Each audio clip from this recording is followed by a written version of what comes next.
అనేది మా patent.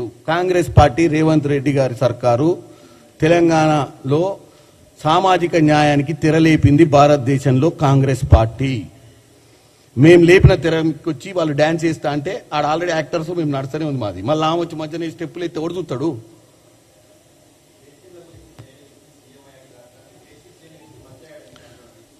First of all Harish Rao అనేట ఆయన ఐఏఎస్ ఐపీఎస్ నాకు తెలియదు, లేకపోతే చీఫ్ ఇంజనీరా నాకు తెలియదు. ఈ భారతదేశంలో బ్రిటిషర్లు పోయిన తర్వాత మనకేందంటే రాజకీయాలలో ఎన్నికబడ్డ నాయకులకు ఐఏఎస్ బ్యూరోక్రాట్స్ ఉంటారు, ఇంజనీర్లు ఉంటారు, ఒక సంస్థలు ఉంటాయి పనిచేయడానికి. ఫస్ట్ ఆఫ్ ఆల్ వాళ్ళను ఏ రోజు కూడా వీళ్ళే ఐఏఎస్ ఆఫీసర్లు, వీళ్ళే చీఫ్ ఇంజనీర్లు, వీళ్ళే ఈఎన్సీలు అనుకొని దరిద్ర పాలన నడిచింది. సబ్జెక్ట్ ఎక్కువైపోయాయి కదా. కేసీఆర్కి అతి తెలివితేటలు ఉండడం వల్లనే ఎవ్వడు చెప్పినా పట్టించుకోకుండా కాళేశ్వరం కడితే కూలేశ్వరం అయింది. ఇప్పుడు మాకు బేసిక్స్ లేవని చెప్తారు. మాకు బేసిక్స్ అవసరం లేదు. మమ్మల్ని నమ్మిన ప్రజల మాకు ఓటేసిన ప్రజల మీద మాకు నమ్మకం, మాకు మంచి చేయాలన్న పట్టుదల ఉంటే చాలు. ప్రతి సబ్జెక్టు మీద ముఖ్యమంత్రిని తీసుకొస్తే డిబేట్లో కూర్చోబెడితే ప్రతి సబ్జెక్టు మీద అల్లగల్లగా మాట్లాడాలంటే ఆయన ఏమి యూపీఎస్సీ క్రాక్ చేసి సీఎం కాలే. ఆయన ప్రజలతోటి ఓట్లేయించుకోబడి సీఎం అయిండు. ఆ సివిల్ సర్వీసెస్ రాసేటోళ్ళు అధికారులు ఉంటారు, వాళ్ళని అడిగితే చెప్తారు కృష్ణా గోదావరి అవసరమైతే నీకు పెన్నా లేకపోతే పైన ఉన్నటువంటి పాకిస్తాన్లో ప్రవేశించిన ఇండస్ రివర్ల గురించి అన్ని చెప్తారు. ఇక పిలిచి ముఖ్యమంత్రిని పిలిచి జనరల్ నాలెడ్జ్ క్వశ్చన్లు ఇదేమన్నా కోన్ మనే కరోరి పట్టే అయింది. అజ్ఞానంతో ఏం మాట్లాడతలేరు. అజ్ఞానంతో మాట్లాడాల్సిన అవసరం లేదు. నేను ఇప్పుడు చెప్పిన 299, 960 ఇది మన పరిస్థితి నికర జిల్లాలో. దీని గురించి న్యాయం అన్యాయం బేసిన్లు గీసిన్లు వాళ్ళు కట్టిన కాళేశ్వరం కూలిపోయిన దాని గురించి చెప్తే కూడా మీకు సబ్జెక్ట్ లేదంటారు.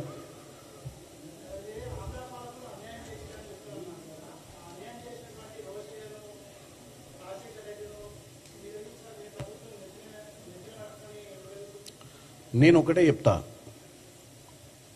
ఆంధ్రప్రదేశ్ అనే రాష్ట్రం ఉన్నప్పుడు కాంగ్రెస్ పార్టీ తెలుగుదేశం పార్టీ ఇక్కడ అధికారం చెలాయించినాయి. వాళ్ళు అధికారం చెలాయించిన సమయంలో చాలా మంది నాయకులేరు. ఈ ప్రాంతాన్ని పట్టించుకోకుండా నిధులు కానీ నీళ్లు కానీ నియామకాలు కానీ ఆంధ్రాకు పోతున్నాయి అనేది మన ఉద్యమంలో ఆ సారాంశం. పార్టీ ప్లాట్ఫామ్కి సంబంధం లేకుండా మేమందరం కూడా పోరాటం చేసిన విషయాన్ని చెప్పినాం. అయ్యాల పొన్నం ప్రభాకర్ గారు Congress party MPa Lok Sabha floor మీద 32 మంది ఎంపీలకు కన్వీనర్ ఉన్న పొన్నం ప్రభాకర్ గారు ఆ రోజు పోరాటం చేసి తెచ్చుకున్నాం.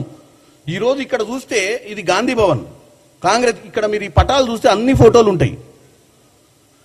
చరిత్రలో పార్టీ కార్యక్రమాలకు సంబంధించిన నాయకత్వం అన్నది ఒకటి ఉంటుంది. కానీ వాస్తవాలు ఏంటంటే మనకు అన్యాయం జరిగిందనే తెలంగాణ ఇచ్చింది కూడా సోనియా గాంధీ అని మర్చిపోకండి. ఈరోజు సోనియా గాంధీ గారు కాంగ్రెస్ పార్టీ నాయకురాలు కనుక తెలంగాణ ఇయ్యకపోయి ఉంటే కేసీఆర్ ఎక్కడ ఉండేటోడు? అంటే కేసీఆర్ అనేట ఆయన పార్లమెంట్లో పోయి బిల్లు పాస్ చేయించుకోనికే కేసీఆర్ దగ్గర ఎంతమంది ఎంపీలు ఉండే? కాంగ్రెస్ పార్టీ మద్దతు ఇస్తేనే కదా వచ్చింది. కాంగ్రెస్ పార్టీ మంచి చెయ్యాలని గత 50 సంవత్సరాలలో కాంగ్రెస్ పార్టీ కాదు ఏ పార్టీ అయినా తెలంగాణకు అన్యాయం జరిగిందన్న ఉద్దేశంతో మనం తెలంగాణ తెచ్చుకున్నాం.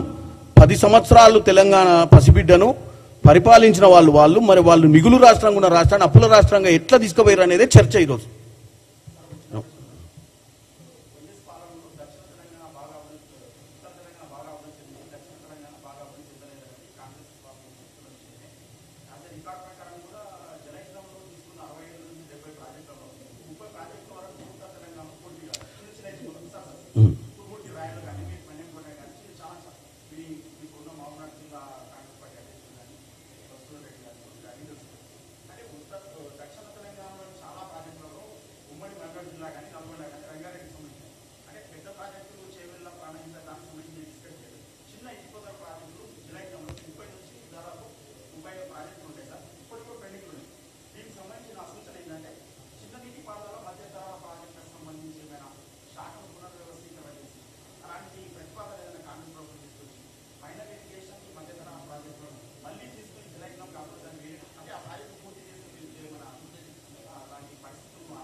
నేను అదే చెప్తున్నా. 2004 నుంచి 14 వరకు కాంగ్రెస్ ప్రభుత్వంలో జలయజ్ఞం చేసింది వాస్తవం. ఆ రోజు ఉన్నటువంటి ప్రాజెక్టులు కంటిన్యూ చేసే కాంగ్రెస్ పార్టీకి పేరు వస్తుందేమో, నాకు పేరు రాదేమో అన్న ఉద్దేశంతో ప్రజలు దక్షిణ తెలంగాణ ప్రజలను విస్మరించి ఇక్కడ జరుగుతున్నటువంటి చిన్న చిన్న ప్రాజెక్టులు ఇప్పుడు మీరు చెప్పే పాలమూరు రంగారెడ్డి కోలీసాగరు కల్వకుర్తి నెట్టంపాడు ఎస్ఎల్బిసి ఇవన్నీ ఉన్నాయి కదా ఈ చిన్న అవన్నీ కూడా డెఫినెట్గా ఈరోజు నేనేమంటున్నా 299 టీఎంసీలు ఏదైతే కృష్ణా జలాలు మనకు కేటాయించిన జలాలను వాడుకోవాలంటే ఇవన్నీ చేయాల్సిందే. ఇవి చేయకపోతే మనం 299, 500, 550, 600, 700 టీఎంసీలు కృష్ణా మీద తెచ్చుకొని ఏం చేద్దాం? ఇవి చేయాల్సిందే.